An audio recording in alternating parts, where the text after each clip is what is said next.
I see them being in the business of winning and retaining clients, not in the business of doing the best work for clients. And by that, I mean, it's far too easy to bring the A game and to bring everything to the table and to really show up to win the client and maybe do what's right in the beginning and then quickly move into a territory where it's kind of autopilot, it's kind of easy, it's kind of not squeaky wheel, getting the grease kind of thing. If it's not broken, don't fix it type territory, because you're moving on to win the next one. Welcome to Contrary to Popular Opinion, a podcast hosted by Vuja Dé Digital. In each episode, we bring you provocative topics and novel perspectives around leadership, business, and marketing that defy the norms because exponential growth demands unconventional thinking and visionary action. So open your mind and let's get into this week's episode. I'm Kelly Maguire. I'm a co-founder at Vuja Dé Digital, and I'm excited to talk about today's topics. Hey, everybody, this is Todd. I'm also Kelly's co-founding partner of Vuja Dé Digital. And today we're going to talk about a topic that Kelly and I like to kick around a lot. And that is, if we're in the marketer seat, the CMO seat, how on earth do we really know our agency is actually doing the best work that they can possibly be doing for what we're paying them? And this is a pretty controversial topic because I think most CMOs and most agencies would say they're always doing the best work that can be done. So Kelly, today I'm going to pick your brain about responsible campaign management, maybe some telltale signs that you can talk about from both being on the agency side, me being from the client side at times. What should a CMO or a director of marketing and digital be looking for when it comes to campaigns? And one of the things that we always kick off with is forensic auditing. We don't really want to do anything until we know what we're dealing with, and auditing becomes a big part of that. So I think if anybody's not doing that, they're missing something. But in the auditing process, there's been some really big aha moments that we've stumbled in. I think it'd be good for you to expand a little bit and talk about, like, when an audit is performed, what are we really looking for and what are the red flags if we find any?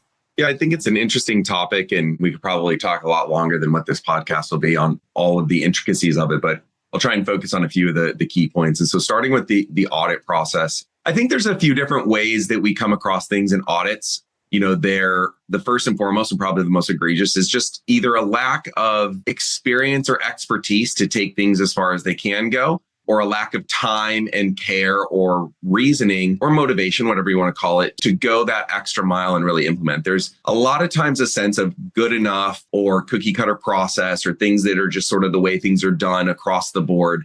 Because a lot of times it's in a siloed team. A lot of times there's the technical side of the team, there's the tagging side of the team, and there's just checking the boxes and going through it. A lot of times you'll find that there's not a lot of creativity and thought and time put into some of the ways that things can be done. And I think what it uncovers is, what are you getting and how is the team structured and why are they doing the work that they're doing for you? So are you saying analytics are somewhat boilerplate and cookie cutter, that I think what you're seeing is that they're generally set up pretty surface level and they don't go deep enough? Or are you seeing actual errors in the setup? So when we're talking about just purely analytics, I think it is tends to be a little bit more cookie cutter, right? It's setting up the pixels, it's setting up the events. It's not necessarily diving in and really thinking about what could be done. Honestly, what I would say I see the most of is people are doing what they think from the marketing side of things.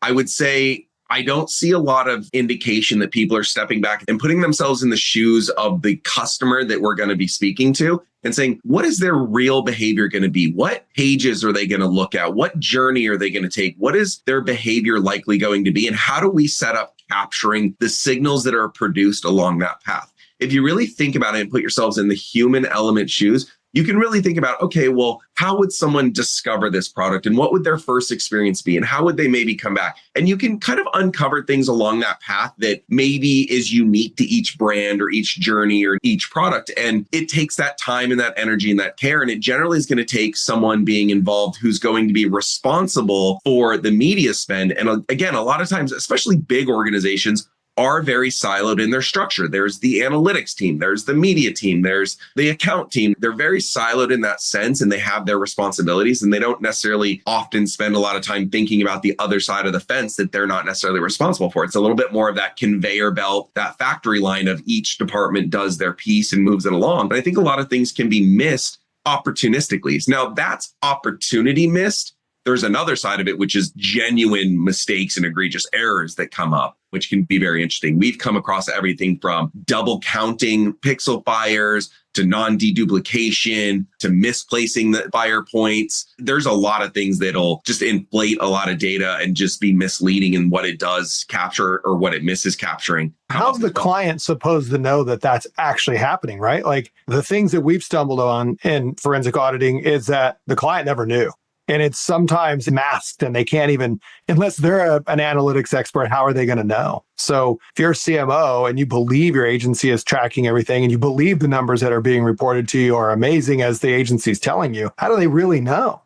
So I think the very first flag and the easiest way to see it is, does your media reporting match up with your business results? Do you have media that is saying, I'm getting amazing traffic and incredible CPAs and unprecedented numbers? And you're like, my business is flat, or I'm up a couple percentages, or maybe my business is down. Like, how is media doing so well? And the business isn't reflecting a commensurate amount of success there. And that is generally going to be your first indicator that there's a lot of credit taking versus incremental value bringing, right? A lot of media is set up to take credit for what it can.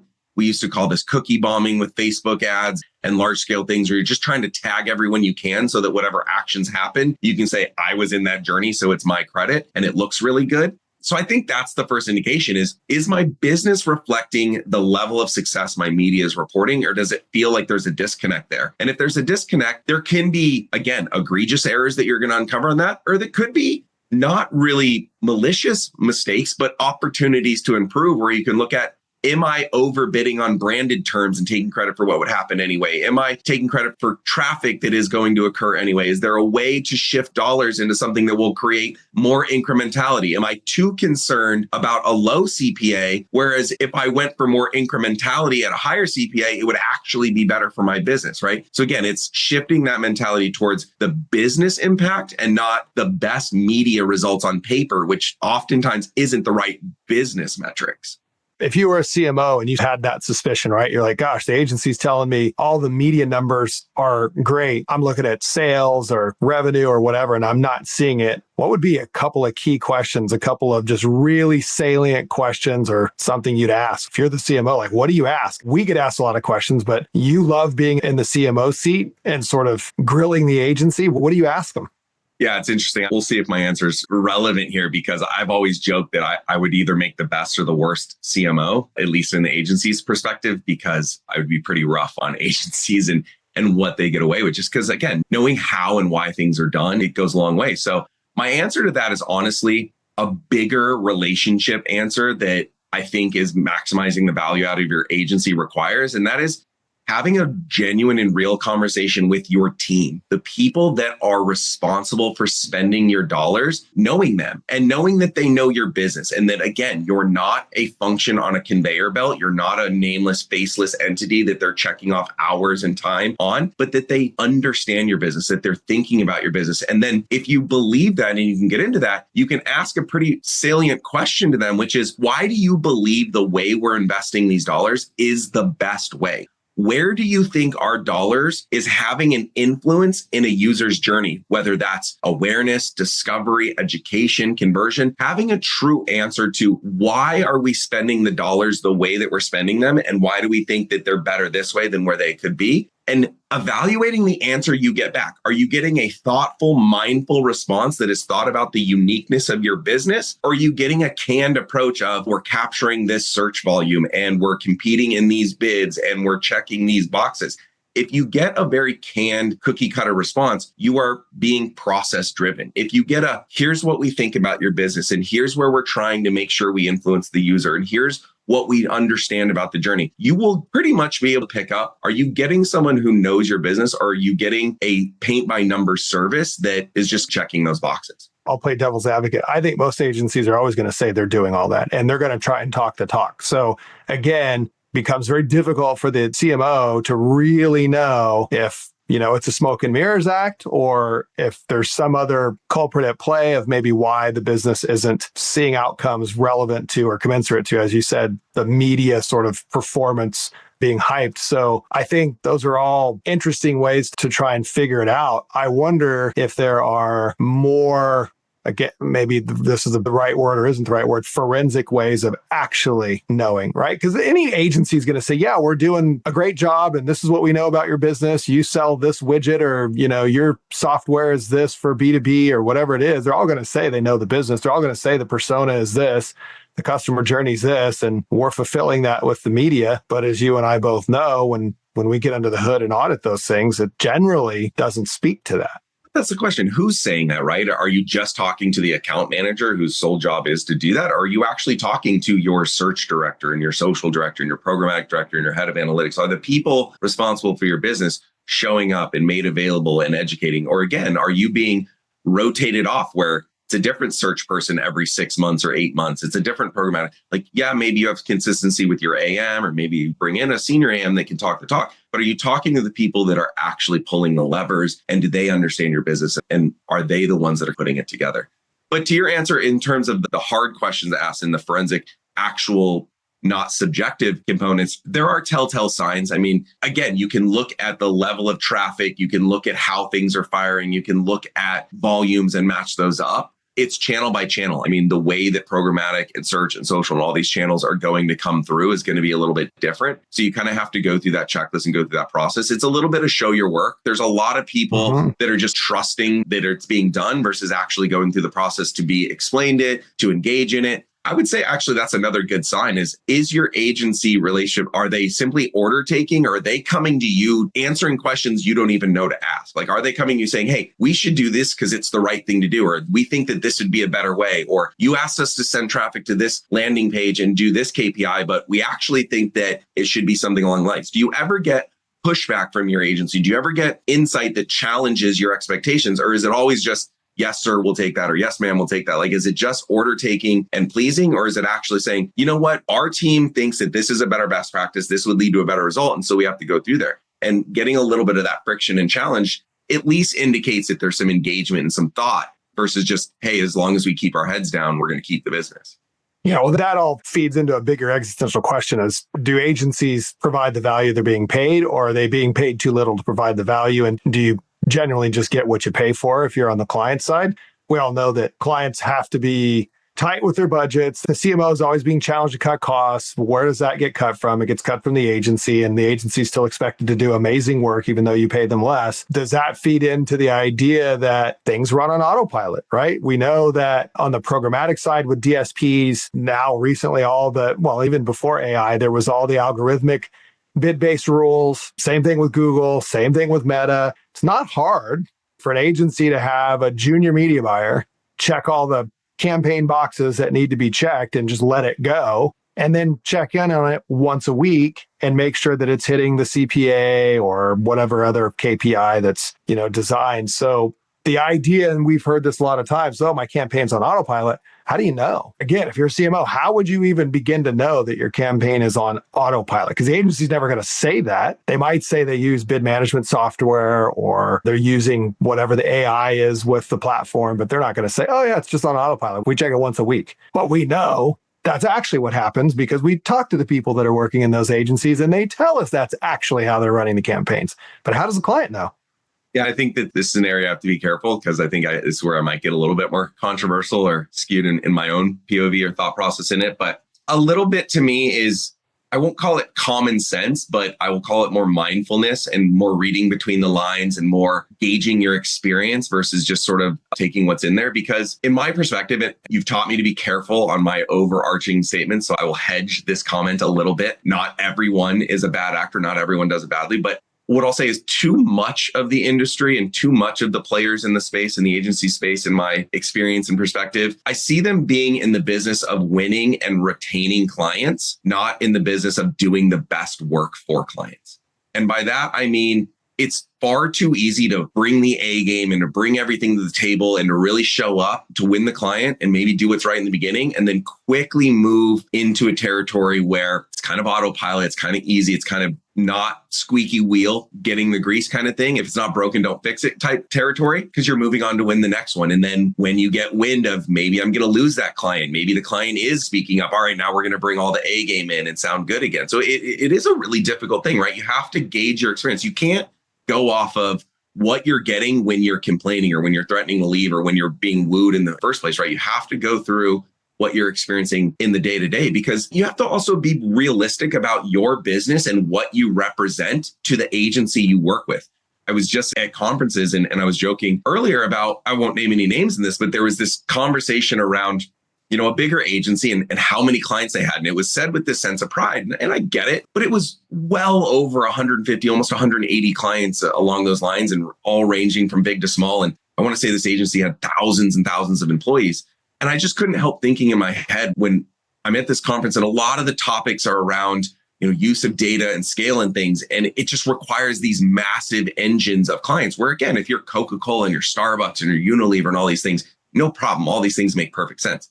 But when you're this client that's in the single digit millions, maybe approaching double digit millions, but you're definitely not 50, 100 million, you're not 9-figure businesses, to think that you're going to work with an agency that has 8 and 9-figure agency clients and you're representing such a small piece of their pie, I mean, you become this rounding error to them. And to think that you're getting their upper echelon of talent and skill set and attention, or if you don't think you're going to get dropped in a heartbeat as soon as their biggest client has a fire drill and you're going to be that afterthought, it's just wild to me that process of being realistic about what you represent. Like, I would always rather be someone's priority and their number one and really have an impact on how well their business does, because they're always going to answer my call. They're always going to look at my business. If anything goes wrong, that's going to matter. If I'm this afterthought, it's going to be, okay, we'll get to it when we get to it, or maybe it's in there. And this is where this A, B, C team subject we come up with it all the time is, what's big to one person is small to another. And there's, where do you fall in someone's ecosystem and their priority? And yes, there are good people and there's good talent, and there's good processes. There's also bad, and someone ends up with the bad. And it's generally a structural problem of where you fall on someone's spectrum of where you end up. But a lot of people don't want to think of themselves as kind of getting pushed to the backside of things. They just kind of want to buy what's being sold to them. Yeah, let's talk about that a little bit more. So let's say I'm a brand and I've got an ad budget of $10 million. What should I be thinking about, or what kind of questions should I be asking of, let's say I'm going to do an agency search and I'm going to go look for an agency. Great. Everything you just said sounds wonderful. You say it because you know it. I don't know that, right? I'm a brand marketer. I understand marketing CPG packaged beverages. That's my specialty or whatever. And so I got hired to launch this brand or whatever, carry this brand to the acquisition. I've got $10 million to spend. I need an agency. What am I looking for? What am I asking? How am I going to know that when I hire agency XYZ, that I got what you're talking about, that I didn't just get pitched by the A team and the C team's going to do the work, that they're not going to automate things, that I'm not a $10 million client with an agency where their average client budgets are 25 plus million. And if I leave, it's not really going to affect them. If I'm looking, what should I be looking for? What should I be thinking about? Do references count? Does staffing plans matter? What matters? I'll tell you what shouldn't matter. And this is a debate we've always had, is even better. These should not matter, right? Who's ever put out anything but the best looking case study in the world? And it's all cherry picked data and stuff. Yeah, but doesn't that give me proof that you work in my business maybe, or my space? And so that validates things. I mean, I've read the CMO reports that all say they want to work with an agency that has experience in their category. So if I'm an automotive brand, I want to work with an agency that's got specialized talent or a lot of case history in automotive or CPG or whatever. Doesn't that give street cred to that agency? I mean, my challenge would be why? Why does that matter? Do you need someone who knows your specific industry, or do you need someone who understands your objective and how to go to market and influence a market for an outcome, right? Does it matter what it's in there? I mean, we're not in the world where there's special relationships in the auto industry that make a difference, right? It's, I need to understand how to identify and reach an audience and how to measure the post reactions to that. I say the case study thing tongue in cheek because, again, whoever put out anything but a great case study, it's cherry picked. And honestly, whoever audited if a case study is actually true or not, whoever actually tested if the data points being said actually happened, or if someone just decided to make it up. It's a funny experience when you go through that. And I say that because we've literally seen case studies from agencies that we took business over from saying things that we knew were patently not true in the data that we saw having taken over the clients. So it's a little bit funny in that. There is gut to this. Like, there is experience with the people. It's, do you look at the resumes of the people that will actually work on your business? Again, are you getting a sales team that's promising you the world so that they get their signature on the dotted line, knowing that it's going to be some other team that's going to be worried about fulfilling those promises or actually being reality? Like, knowing, if I sign with you and if I hire you, who's really going to be working on my business? What is the process you go through? And honestly, If it was me in those shoes, I would go through references. But most importantly, I would go through references that are commensurate with my level of business. What is someone who spends about what I spend, is in my general area, has similar problems to me? What has their experience been? Because I don't want to get a reference from someone who's 10 times larger than I am. I'm probably not going to have the experience that that person had when it comes to push comes to shove in that. So I think references, I think looking at the way that people speak to it, I think interacting with the people who will really be working on your business. And then again, asking tough questions of what happens when it goes through there. And also there is that gut check of what am I going to represent to this company, right? There's this whole fee and margin pressure that's coming on in the industry, but you use the term, you get what you pay for.